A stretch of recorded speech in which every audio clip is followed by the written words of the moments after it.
Assalamualaikum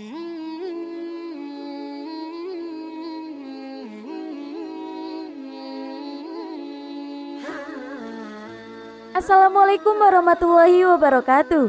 Berjumpa lagi dengan saya Naza. Kali ini saya akan membawakan sebuah kisah yang berjudul Kisah Sayyidah Khadijah. Semoga kita selalu di dalam lindungannya. Jangan lupa untuk klik like, komen, subscribe, dan bunyikan loncengnya agar kalian tak ketinggalan kisah menarik lainnya.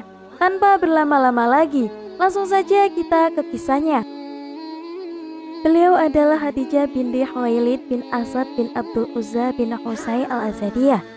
Nasab beliau bertemu dengan Nabi Muhammad pada kakek yang bernama Qusay, orang yang telah menyatukan seluruh kabilah Quraisy kembali lagi ke kota Mekah. Sedangkan ibunya Sayyidah Khadijah bernama Fatimah binti Zaidah bin Al-Aqsam dari Bani Amir bin Lu'ay bin Ghalib. Betapa mulianya nasab yang suci ini. Dan nasab ini juga menjadi nasab Rasulullah Shallallahu Alaihi Wasallam.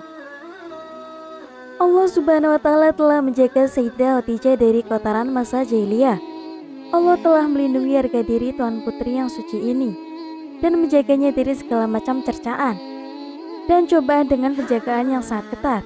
Oleh karena itu, beliau dijuluki dengan Sayyidah Thohiroh, yaitu Tuan Putri yang suci. Betapa agung karunia yang indah ini. Beliau juga terkenal dengan julukan Al-Kubro, yang artinya teragung, karena keagungan pribadinya dalam beberapa peristiwa, dan julukan ini sangat layak dan pantas untuk beliau. Sayyidah Khadijah dilahirkan sebelum hari kelahiran Nabi Muhammad, terpaut 15 tahun. Beliau tumbuh di rumah yang suci, dari nasab nan bagus tumbuh di atas perilaku yang mulia, dan akhlak yang indah. Beliau adalah seorang wanita yang sempurna, dan akalnya kecantikan dan kehormatannya. Wanita yang teguh, wanita yang pandai dalam setiap urusan, bagus merataan, dan kebijakannya dalam semua urusan. Memiliki firasat yang sangat kuat, semangat yang tinggi, pendapat yang tepat, pengetahuan yang penuh, dengan ketelitian dan antisipasi. Allah Subhanahu Wa Taala menjadikannya seorang yang kaya, dengan nikmat yang luas, dengan banyaknya pembantu dan pelayan.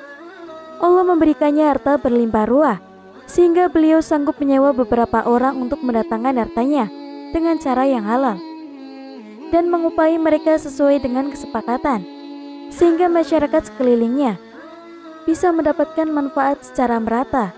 Maka tampaklah halal tersimpan dari akhlak yang diridhoi tersebut, juga sifat-sifat indah dan suci. Pada mahkota prestasi menonjol yang dicapai dalam komunitas masyarakat jahiliyah berupa pangkatnya yang tinggi, reputasi yang menjulang. Sayyidah Khadijah diibaratkan sebagai permata yang mahal, suci, tenang, dan teguh. Seorang wanita yang akan menjadi pangkal kemuliaan dari anak cucunya yang mulia, yang menjadi pohon berbuah matang, baik untuk perseorangan ataupun untuk umum. Ya Robbi, tebarkanlah aroma ridhomu kepadanya, dan karuniakanlah pada kami beberapa rahasia yang kau berikan padanya. Ya Allah, berikanlah sholawat dan salam pada suaminya Sayyidina Muhammad, juga pada keluarga dan sahabat-sahabatnya. Dan sesungguhnya Allah Subhanahu Wa Taala telah menghendaki Tuan Putri nan suci ini untuk bisa meraih kemuliaan dunia dan keagungan di akhirat. Maka sampailah berita tentang Nabi Muhammad kepadanya. Sejak itu, beliau berusaha mencari kepastian tentang berita tadi dengan penuh pertimbangan dan penuh keyakinan. Tampaklah padanya bahwa Nabi Muhammad Shallallahu Alaihi Wasallam adalah seseorang yang disepakati kemuliaannya, yang terlihat jelas ketakwaannya, kesuciannya, dan amanahnya. Dialah orang yang jujur yang dibenarkan oleh Allah Subhanahu Wa Taala, seseorang yang mulia yang tidak bisa tertandingi atau terkalahkan. Sayyidah Khadijah meyakini bahwa mengajak kerjasama dengan orang yang bersifat seperti ini adalah suatu keberuntungan, dan menitipkan barang padanya insya Allah akan memperoleh laba yang berlipat-lipat. Maka tidak lama setelah itu, Sayyidah Khadijah mengundang Rasulullah dan menawarkan rencana perdagangannya, dengan catatan menjualkan barang dagangannya dengan imbalan yang lebih banyak daripada pekerja yang lain. Maka Nabi Muhammad SAW menerima tawaran tersebut dan berangkat dari tanah haram dengan membawa dagangan itu menuju tanah Syam. Dan perjalanan ini adalah perjalanan yang kedua kalinya ke sana, sebab Tidak pernah terdengar keterangan bahwa Nabi Muhammad SAW berpergian ke negeri Syam, kecuali 2 kali itu dalam tahun yang berbeda. Sebagaimana riwayat yang telah diturunkan oleh perawi hadis yang terpercaya, Sayyidah Khadijah juga mengutus pembantu laki-lakinya yang bernama Maisarah dan memerintahkannya agar bersungguh-sungguh di dalam membantu Rasulullah. Maka kemudian Allah Subhanahu wa taala meletakkan rasa mahabbah pada diri Maisarah, sehingga rasa tersebut telah menguasai akal dan hatinya.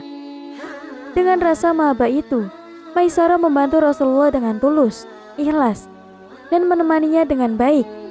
Maisarah juga melihat dengan nyata sebagian dari hal-hal tersembunyi pada Rasulullah dan mendengar dengan telinganya sendiri cerita-cerita mengenai Rasulullah, termasuk kalimat pendeta Nasturo. Ucapan pendeta ini bukanlah mitos atau legenda. Saat Nabi Muhammad singgah di sebuah pohon di sana, pendeta itu berkata, "Siapakah orang ini yang ketampanannya melebihi dari bulan di cakrawala?" Maisarah menjawab, "Ini adalah seseorang yang sangat mulia dari tanah haram." Pendeta itu lantas berkata dengan penuh yakin, "Tidak ada yang singgah di bawah pohon ini kecuali Nabi atau Rasul."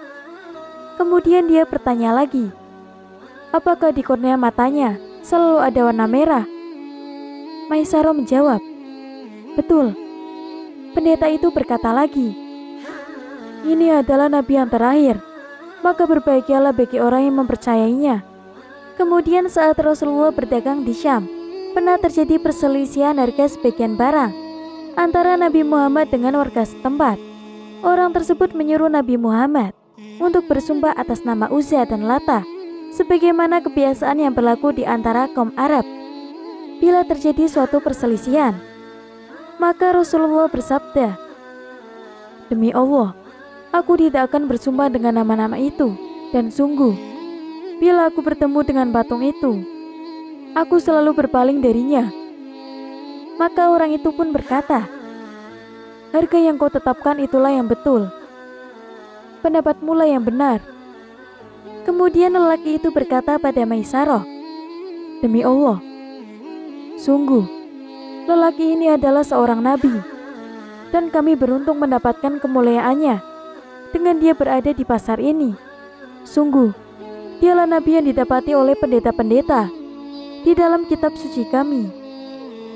Termasuk tanda kenabian Rasulullah yang disaksikan oleh Maisarah adalah Maisarah selalu melihat awan yang menaungi hanya pada Rasulullah, bukan pada yang lain di saat teriknya matahari. Dan sebagian riwayat mengatakan, Maisarah melihat 2 malaikat yang selalu menaungi Rasulullah. Setelah Rasulullah menyelesaikan tugasnya dan barang-barang Sayyidah Khadijah telah terjual, beliau pulang kembali ke Mekah dengan membawa keberuntungan yang sangat banyak dengan laba yang berlimpah ruah. Tampaklah kegembiraan yang luar biasa dari raut wajah Sayyidah Khadijah. Beliau memuji jeripaya tersebut dengan penuh rasa syukur dan memandangnya dengan penuh kekaguman, penuh hormat, memuliakan Rasulullah dengan penghormatan yang sangat tinggi. Maka pada saat itu, membekaslah keindahan pribadi Rasulullah dalam hati Sayyidah Khadijah. Disimpanlah nilai yang tinggi itu di dalam dadanya, dan perasaan itu semakin bertambah. Setelah Maisarah menceritakan segala tanda-tanda kekuasaan Allah yang telah terjadi pada Rasulullah SAW, tentang kejadian-kejadian yang aneh, keajaiban-keajaiban yang bukan dari manusia biasa, yang hal itu semua merupakan tanda-tanda kenabian. Maisarah menceritakan tentang mendung yang selalu mengiringi Rasulullah dimanapun beliau melangkah. Seakan-akan mendung itu menjadi sebaik-baiknya teman. Maisarah menceritakan juga isi pembicaraan pendeta Nasturo tentang taatnya onta yang ditunggangi oleh Rasulullah, tentang diperpendeknya jarak bumi yang jauh menjadi lebih dekat, tentang bimbingan Tuhan yang selalu bersamanya di setiap langkahnya, tentang kerikil-kerikil bebatuannya tiba-tiba menjadi lunak setelah diinjak oleh kaki Rasulullah. Semua ini adalah yang disimpan di dalam hati Maisarah dan yang dilihat oleh kedua matanya. Maisarah juga menceritakan tentang keindahan perilaku Rasulullah, baik akhlaknya, cara interaksinya, ditambah lagi tentang kejujuran dalam bicara, amanahnya, kemuliaan, akhlaknya, dan religiusnya. Sifat-sifat dan akhlak-akhlak yang mulia ini ada pada diri Rasulullah dan telah terbukti kuat pada diri Sayyidah Khadijah, dan dia telah meyakininya. Maka tiba-tiba beliau merasa ada perasaan lain yang baru datang terhadap sosok dan hakikat Rasulullah. Sayyidah Khadijah merasa bingung memikirkan perasaannya itu. Ada kebimbangan bersemayam di antara hati dan perasaannya. Padahal tak lama sebelum hal ini terjadi, Sayyidah Khadijah telah berkali-kali menolak laki-laki yang datang melamarnya. Sementara mereka memiliki pangkat dan harta, yang pada akhirnya mereka pun pulang dengan tangan hampa dan kecewa. Dan ketika Allah menghendaki kebahagiaan yang kekal, kemuliaan yang tinggi untuk Sayyidah Khadijah, lebih tinggi daripada segenap wanita bumi, maka muncullah tekadnya untuk tidak menyanyiakan kesempatan emas ini. Dan nampak jelas bagi Khadijah bahwa Nabi Muhammad adalah harta simpanan dan ilmu ajaib yang selama ini dia cari. Maka Siti Khadijah memilih Rasulullah sebagai pendampingnya, seorang yang bersih, jujur, yang kelak akan menjadi pemimpin semua manusia. Seorang yang tampak dari wajahnya tanda-tanda kecerdasan dan juga ketampanan. Seseorang yang mengumpulkan nilai kesempurnaan dan keagungan. Seseorang yang tergambar padanya jiwa kepemimpinan, tanda-tanda keberhasilan, dan suatu saat nanti akan menjadi panutan. Maka tidak ada langkah yang patut dilakukan kecuali mengundang dan menawarkan dirinya untuk dinikahi. Sayyidah Khadijah melamar Rasulullah, dan kemudian beliau berkata, "Wahai putra paman, sesungguhnya aku menginginkanmu untuk menjadi pendamping hidupku, karena hubungan kerabat kita, karena kemuliaanmu dan tingginya derajatmu." Di dalam sebuah riwayat, Sayyidah Khadijah mengutus Nafisah binti Munya sebagai penyelidik. Dia bertanya, "Kenapa kau belum mau menikah?" Rasulullah menjawab, "Aku belum memiliki apa-apa." Nafisah berkata, "Bagaimana jika semua hal itu sudah ditanggung dan kau diinginkan oleh wanita yang kaya, cantik, serta cakap?" Rasulullah menjawab, "Dengan siapa?" Nafisah pun menjawab, "Khadijah." Maka beliau pun menyetujuinya. Dan Sayyidah Khadijah melihat ketakwaan, sifat zuhud, dan sifat malu semua pada diri Rasulullah, dan telah menjadi tabiatnya. Telah datang sebuah berita pada Sayyidah Khadijah bahwa sesungguhnya awan dan pepohonan rindang keduanya menaungi Rasulullah dengan menjadi bayang-bayang. Telah sampai pula berita bahwa janji diutusnya seorang Rasul oleh Allah telah tiba masa pembunuhannya. Maka Sayyidah Khadijah mengajak Rasulullah untuk menikah. Dan betapa beruntungnya bila orang-orang pintar berhasil meraih cita-citanya. Pada saat itu, Allah Subhanahu wa Ta'ala memberikannya ilham pada Rasulullah untuk menyetujui harapan tersebut. Maka kecocokan ini merupakan suatu langkah yang berkah. Kemudian Rasulullah meminta pendapat pada paman-pamannya, dan mereka pun mendukung pernikahan ini. Lalu majulah Sayyidah Hamzah dan mengutarakan maksud tersebut pada paman Sayyidah Khadijah menurut suatu riwayat pada ayahnya. Namun menurut pendapat yang sahih, ayah Siti Khadijah yang bernama Huwailid telah wafat sebelum terjadinya perang Fijar. Maka berkumpullah para pembesar Quraisy yang diketuai oleh Abu Thalib, yang saat itu menjabat sebagai juru bicara.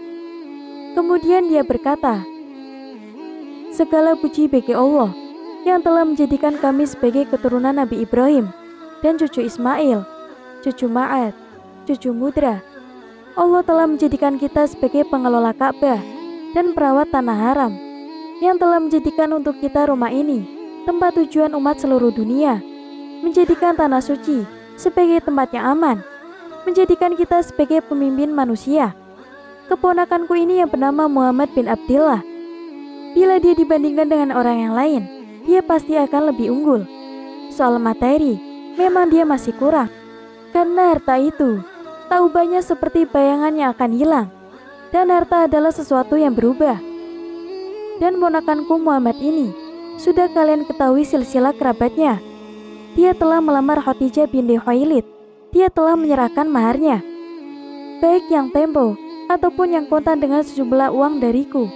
Dan demi Allah, setelah ini tidak lama lagi, dia akan memiliki kejutan yang besar dan tingkah yang menghebohkan. Kemudian berdirilah Waraqah bin Naufal, dan dia pun berkata, "Segala puji bagi Allah yang telah menjadikan kita seperti yang telah Anda ucapkan dan memberikan kemuliaan pada kita seperti yang kau sebut satu persatu. Kita adalah para pemimpin kaum Arab dan para pembesar mereka. Kalian layak untuk menyandang semua kemuliaan ini. Tidak ada satu keluarga pun dari kita yang mengingkari keutamaan kalian, serta tak ada seorang pun dari bangsa Arab yang mengingkari keunggulan kalian. Dan kami memang berkehendak memiliki hubungan pertalian pernikahan bersama kalian. Maka saksikanlah wahai seluruh kaum Quraisy, bahwa aku telah resmi menikahkan Khadijah binti Khuwailid dengan Muhammad bin Abdillah dengan mas kawin 500 dirham." Kemudian Waraqah berhenti berbicara. Kemudian Abu Thalib lantas berkata, "Aku ingin agar paman Khadijah ikut berbicara." Maka paman Sayyidah Khadijah pun ikut berdiri. Kemudian dia berbicara, "Saksikanlah, wahai kaum Quraisy, bahwa aku telah menikahkan Muhammad bin Abdillah dengan Khadijah binti Khuwailid. Dan hal itu telah disaksikan oleh seluruh pemuka Quraisy. Disebutkan dalam kitab Sirah Ibnu Hisham bahwa Rasulullah memberikan mahar 20 unta yang bagus. Menurut riwayat yang lain, beliau memberikan 12,5 ukiah emas. Semua keterangan ini tidak bertentangan dengan isi khutbah Waraqah bin Naufal yang telah lewat, bahwa mahar Sayyidah Khadijah adalah 500 dirham. Sebab dua informasi mahar itu bisa dikompromikan dengan taksiran harga atau ditafsiri bahwa salah satu dari dua pemberian itu atas nama mahar, sedangkan yang lain adalah hadiah dari pamannya Abu Thalib untuk Sayyidah Khadijah.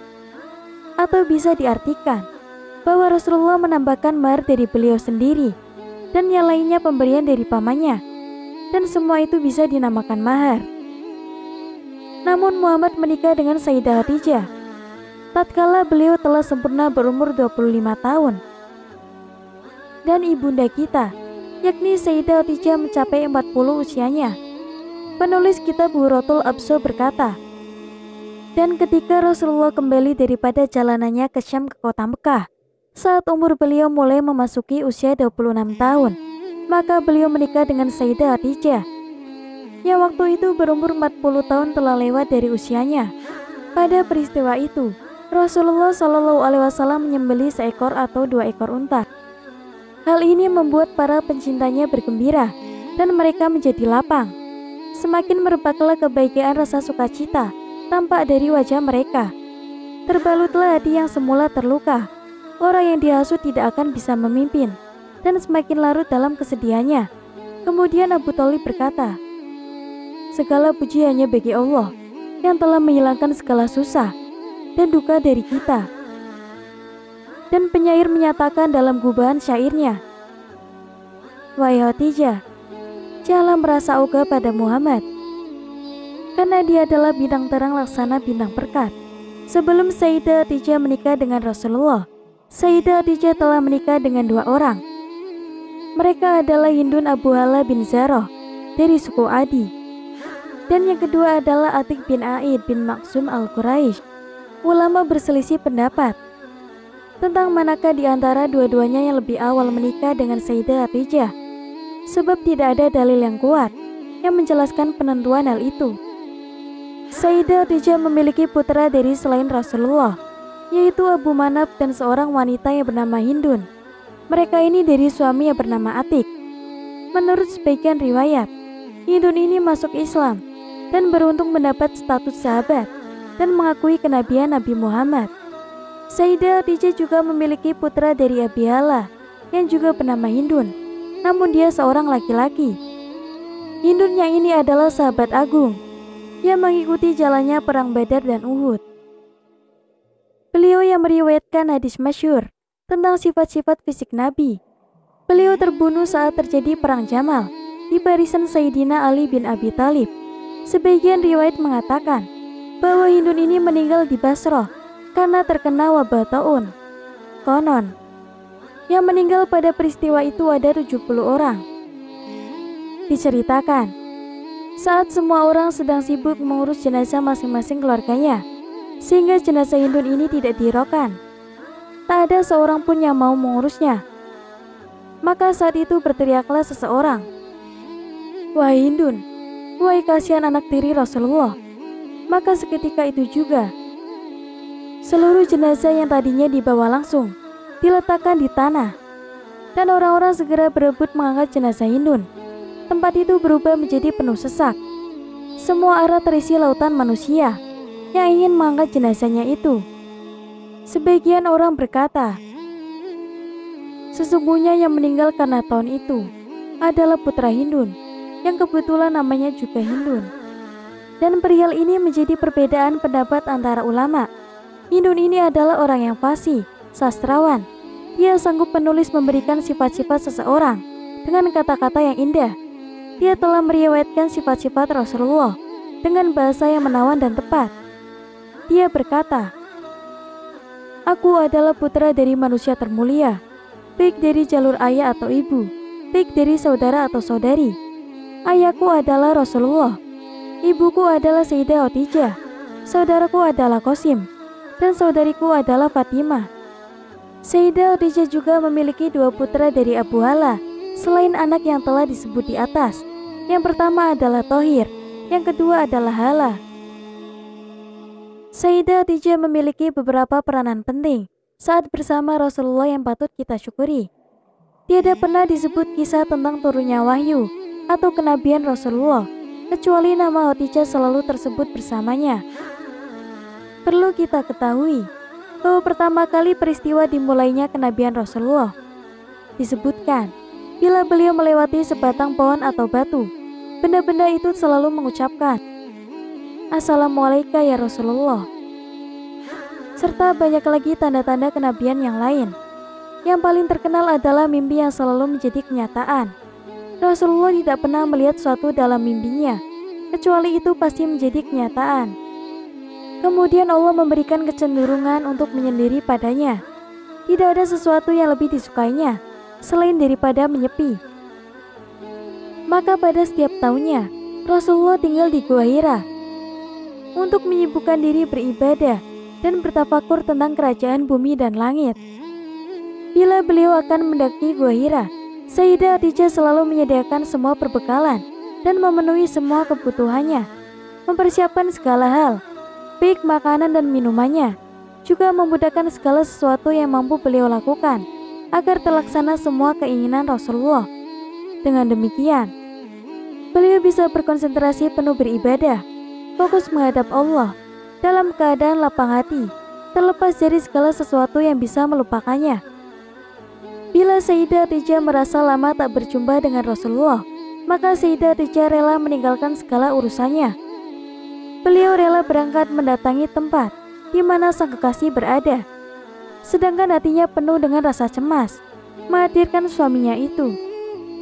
Dan manakala Sayyidah Khadijah menjumpai Rasulullah tengah tenggelam dalam lautan zikir, tenggelam pada ketawitan Allah, tengah menyatu pada pikirannya, Sayyidah Khadijah langsung turun lagi pulang ke rumah dan tidak mengajak bicara sepatah kata apapun, agar tidak memutus konsentrasi zikirnya pada Sang Khalik. Beliau lebih menunggu kedatangan Rasulullah di rumah, berusaha keras menghilangkan keresahan itu, berupaya menghibur hati sendiri daripada mengganggu konsentrasi Rasulullah. Konon, Sayyidah Khadijah memiliki firasat yang tepat, memiliki pandangan yang tajam, dan pikiran yang sangat jernih. Beliau sangat mempercayai bahwa seseorang seperti suaminya, yaitu Sayyidina Muhammad Al-Amin, kelak akan membawa rohani yang tinggi, jiwa yang penuh dengan gelora semangat, akan menyandang kemuliaan yang belum pernah diketahui oleh orang Quraisy. Ditambah lagi dengan cerita yang didapatkan dari Maisyarah, beliau sangat mempercayai bahwa suaminya kelak suatu saat akan memiliki perihal yang sangat besar, akan menjadi bahan perbincangan para musafir atau orang yang menetap, akan membuat catatan sejarah baru, dan juga membuat dunia terguncang, terperangah, keheranan, kebingungan, dan sekaligus bangga. Betapa hebat mata batin Sayyidah Khadijah yang selalu memandang sesuatu dengan penuh kebenaran dan dengan rasa cinta. Pandangannya selalu melindungi Rasulullah dengan kasih sayang yang meliputi seluruh keadaannya. Betapa agung hati Sayyidah Khadijah yang penuh dengan belas kasih, yang selalu membekali Nabi Muhammad dengan perhatiannya. Jantungnya selalu berdegup keras, mengungkapkan kegembiraan seraya menunggu-nunggu kapan datangnya hari ditancapkannya bendera kemenangan. Hari dirancangkannya undang-undang pemerintahan baru. Hari demi hari berlalu dengan mengikuti rutinitas seperti biasa. Maka belum genap Rasulullah berumur 40 tahun. Tiba-tiba datanglah hari yang telah ditentukan oleh Allah untuk menyampaikan berita dari langit. Tepat pada saat Rasulullah dalam posisi beribadah di Gua Hira. Sedang sebelumnya Allah telah memperlihatkan beberapa tanda-tanda kenabiannya. Pada saat itu, terbukalah semua pintu. Kemudian datanglah malaikat Jibril utusan Allah. Sedangkan Nabi Muhammad dalam keadaan terjaga, bukan dalam keadaan tidur. Kemudian Jibril berkata, "Iqra, bacalah." Rasulullah menjawab, "Aku bukanlah orang yang bisa membaca, dan aku bukan termasuk golongan para pembaca." Jibril pun kemudian memeluk erat Nabi Muhammad SAW, sehingga membuat Rasulullah sulit bernafas, dan tubuhnya pun melemah.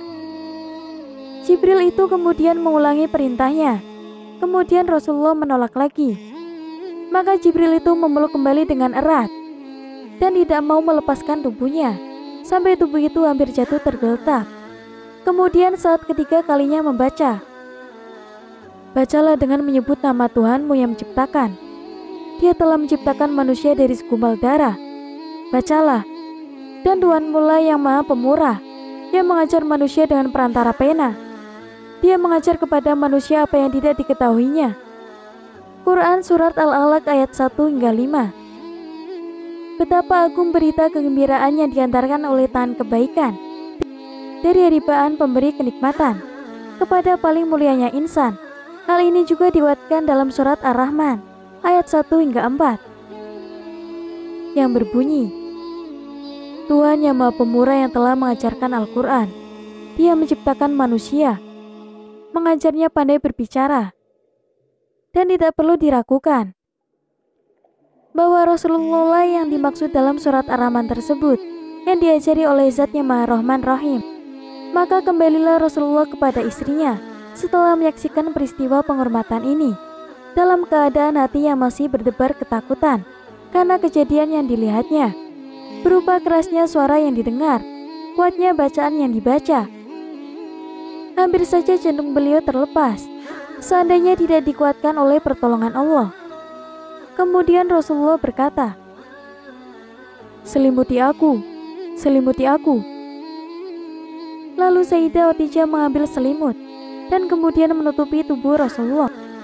Dan ketika rasa takut itu pergi, Rasulullah berkata pada istrinya, "Sungguh, aku mengkhawatirkan keadaan diriku, ayahku, ibuku, dan diriku menjadi tebusannya."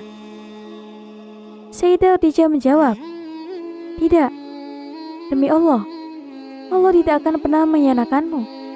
Allah akan mengaruniakan untukmu kemuliaan pangkat dan martabat yang tinggi, sifat-sifat muliamu yang cukup banyak. Engkau selalu menyambung persaudaraan. Tanganmu tidak pernah henti memberikan hadiah pada para tamu. Engkau selalu menanggung kesusahan orang yang sengsara, selalu mengusahakan hal yang tidak ada. Engkau menjamu para tamu. Engkau selalu menolong orang yang menderita, karena terzalimi pada setiap hati yang terluka. Tegaklah wahai anak paman, karena hanya untukmu kabar gembira ini diberikan. Demi Allah, aku yakin bahwa Allah tidak akan memperlakukanmu kecuali dengan baik. Dan aku bersaksi bahwa engkaulah Nabi yang ditunggu-tunggu oleh seluruh umat ini. Sekarang masamu telah datang." Pembantuku juga sudah menceritakan tentang hal ini. Juga ucapan Pendeta Bahiro telah mengabarkan tentang kenabianmu dan memerintahkanku untuk menikah denganmu sebelum 20 tahun yang lalu. Kemudian berangkatlah Sayyidah Khadijah bersama Rasulullah menuju Waraqah bin Naufal untuk menceritakan peristiwa itu secara rinci. Sesampainya mereka di sana, Waraqah berkata pada Rasulullah, "Ceritakan sendiri kejadianmu, wahai tuanku yang pandai." Kemudian Rasulullah menceritakan tentang apa yang ia lihat dan dengar dari malaikat Jibril. Waraqah berkata, "Demi Allah, dia adalah malaikat mulia yang pernah turun pada Nabi Musa, nabinya orang Israel. Seandainya fisikku segar bugar pada saat itu, pasti aku akan mendukungmu dan akan membantumu dakwah." Di dalam sebagian riwayat diterangkan, saat pertama kali wahyu turun, Sayyidah Khadijah berkata pada Rasulullah, "Bila datang temanmu dengan membawa wahyu, segeralah kabari aku." Dan ketika malaikat Jibril datang, Rasulullah memberitahu, maka Sayyidah Khadijah berkata, "Duduklah di sebelah kananku." Maka duduklah Rasulullah di sebelah kanan. Sayyidah Khadijah berkata, "Apakah engkau melihatnya?" Rasulullah menjawab, "Iya, aku melihatnya." Sayyidah Khadijah berkata, "Duduklah di pangkuanku." Maka duduklah Rasulullah di pangkuan Sayyidah Khadijah. Kemudian Sayyidah Khadijah berkata lagi, "Apakah kau melihatnya sekarang?" Rasulullah menjawab, "Iya, aku melihatnya." Kemudian Sayyidah Khadijah membuka kerudung kepalanya, dan kemudian dia bertanya kembali, "Apakah kau melihatnya sekarang?" Rasulullah menjawab, "Tidak." Sayyidah Khadijah berkata lagi, "Ini bukanlah setan, dia benar malaikat dari beberapa malaikat Allah." Malaikat Jibril telah mendatangi Rasulullah di rumah Sayyidah Khadijah. Orang yang pandai akan selalu merenung dan memikirkan segala urusannya. Kemudian Sayyidah Khadijah menyingkap kerudungnya agar bisa memastikan, benarkah hal itu wahyu ataukah omongan karena hilang kesadaran. Malaikat Jibril kemudian menghilang saat dia membuka kerudungnya. Bahkan, dia tidak akan menampakkan diri lagi sampai Sayyidah Khadijah menutup kembali rambutnya. Sayyidah Khadijah melakukan tindakan tersebut untuk upaya berhati-hati dalam memilih agamanya dan agar menambah keyakinannya.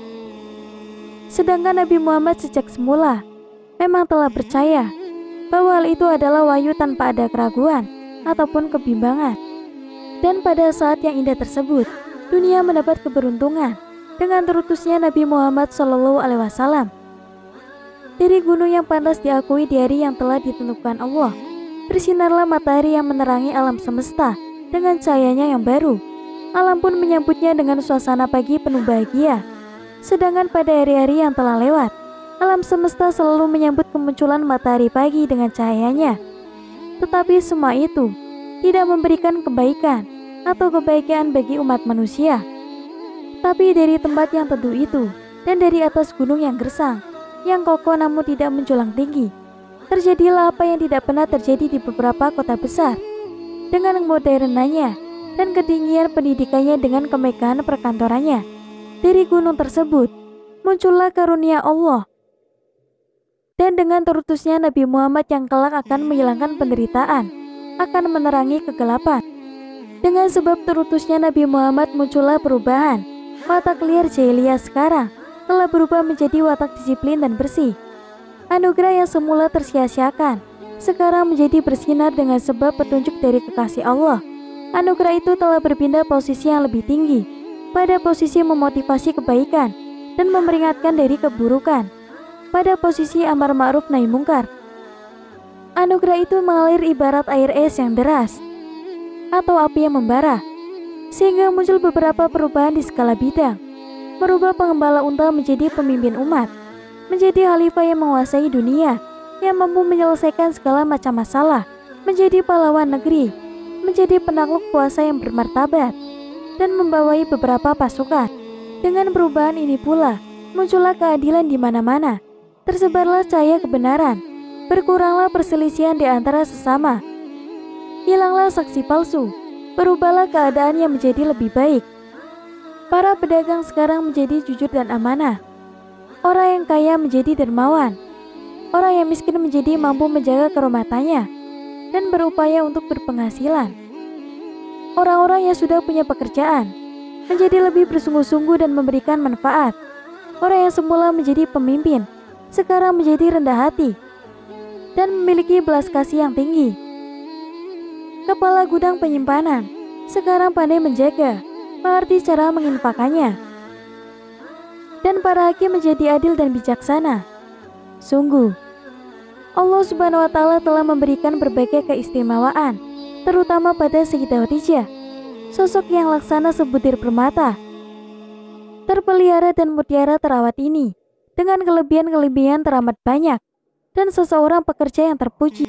Di antaranya, beliau Sayyidah Khadijah adalah yang berinisiatif, menginginkan Rasulullah menjadi suaminya. Beliau juga wanita pertama kali yang dipersunding oleh Rasulullah. Resepsi pernikahan pada malam itu adalah walimah pertama yang dibuat oleh Rasulullah. Beliau adalah wanita yang menemani Rasulullah sampai akhir hayatnya. Kemudian Rasulullah pun membalas cinta ini dengan tidak menikahi wanita lain sampai akhir hayatnya. Setelah melihat ketulusan hikmahnya, beliau istri yang dikebumikan oleh Rasulullah di Mekah, dan Rasulullah turun sendiri ke liang lahatnya. Beliau hidup bersama Rasulullah selama 24 tahun.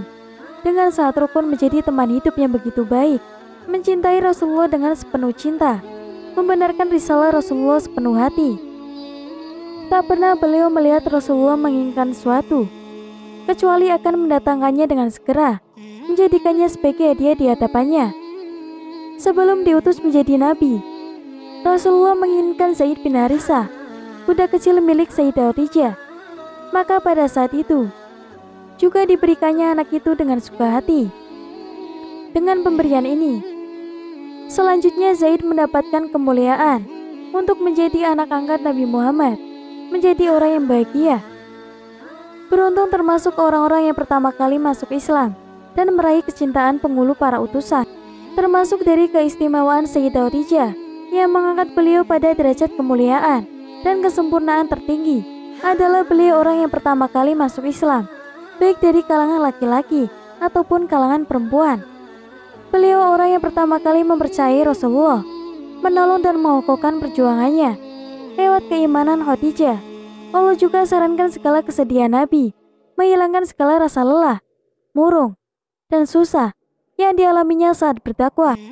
Rasulullah SAW tidak pernah mendengar kata pendustaan, pengingkaran, atau melihat sikap keras kepala dari golongan kafir, lantas menceritakannya pada Siti Khadijah, kecuali selalu akan mendapatkan saran dan solusi terbaik untuk mengatasinya. Sayyidah Khadijah selalu bisa meringankan beban yang ditanggung Rasulullah. Beliau juga bisa memberikan ketenangan jiwa, memberikan kasih sayang, menghibur, meneguhkan kabar gembira untuk masa yang akan datang, memberikan semangat dan cita-citanan yang indah. Dan tertulis oleh beberapa hadis bahwa Sayyidah Khadijah mendapat kehormatan sholat berjamaah bersama dengan Rasulullah. Dia jadi praktek wudhu dan sholat menghadap Masjidil Haram. Sebelumnya Malaikat Jibril telah mengajarkan pada Rasulullah cara-cara sholat sebelum ditetapkan perintah sholat 5 waktu pada malam munajat dengan Allah Subhanahu wa Ta'ala, yakni peristiwa Isra Mi'raj. Sebelum itu, Rasulullah SAW sholat sehari semalam 2 kali, pagi dan petang. Dinukil dari sebuah riwayat dari Yahya bin Afif. Kemudian beliau berkata, "Aku datang ke kota Mekah pada masa jahiliyah, pada musim haji, tepatnya di daerah Mina. Aku singgah di rumah Abbas bin Abdul Muthalib. Saat itu, matahari terbit. Maka keluarlah seorang laki-laki dari kemah dekat dengan tempatku. Kemudian dia menghadap ke Ka'bah, berdiri, dan kemudian dia sholat. Tidak seberapa lama, kemudian datang seorang anak kecil, berdiri di sebelah kanannya. Tidak berapa lama lagi, datanglah seorang wanita berdiri di belakang mereka berdua. Orang yang pertama itu ruku, dan diikuti anak kecil dan wanita itu. Kemudian orang itu berdiri, dan diikuti oleh keduanya. Kemudian dia bersujud, dan mereka pun lantas bersujud. Lalu aku bertanya pada Abbas, 'Wahai Abbas, adakah sesuatu yang besar terjadi Kemudian Abbas menjawab, "Iya, sesuatu yang penting telah terjadi." "Tahukah kamu siapa mereka?" Aku menjawab, "Tidak." Abbas berkata, "Orang yang pertama itu adalah Muhammad keponakanku. Tahukah kamu siapa anak kecil itu?" Aku menjawab, "Tidak." Abbas melanjutkan, "Dia adalah Ali bin Abi Thalib. Tahukah kamu siapa wanita itu?" Yahya menjawab, "Tidak." Abbas menjelaskan, "Dia adalah Khadijah binti Khuwailid, istri dari keponakanku." Ponakanku itu pun pernah berkata, "Tuanmu yang benar adalah pencipta langit dan bumi. Dia telah memerintahkan mereka bertiga dengan apa yang kamu lihat. Demi Allah, aku tidak pernah tahu di permukaan bumi ini seseorang yang mengikuti agama ini, kecuali 3 orang itu." Perawi hadis ini yang bernama Afif berkata, "Seandainya aku beriman waktu itu, maka aku akan menjadi orang yang keempat." Termasuk dari keistimewaan Sayyidah Khadijah, beliau adalah istri Nabi Muhammad SAW yang paling utama secara mutlak. Sebagaimana sabda Rasulullah SAW, wanita yang paling utama di seluruh dunia: Maryam, Fatimah, lalu Khadijah, kemudian Asya istri Fir'aun. Disebutkan juga dalam sebagian riwayat yang sahih dan tidak diperselisihkan ulama bahwa Rasulullah SAW bersabda, "Sebaik-baik wanita di zamannya adalah Maryam, dan sebaik-baik wanita di zamannya adalah Khadijah." Hadis ini diriwayatkan oleh Al-Bukhari dan Muslim. Cukup sekian kisah yang dapat saya sampaikan. Semoga bermanfaat dan memberi pelajaran bagi kita semua. Akhir kata, wassalamualaikum warahmatullahi wabarakatuh.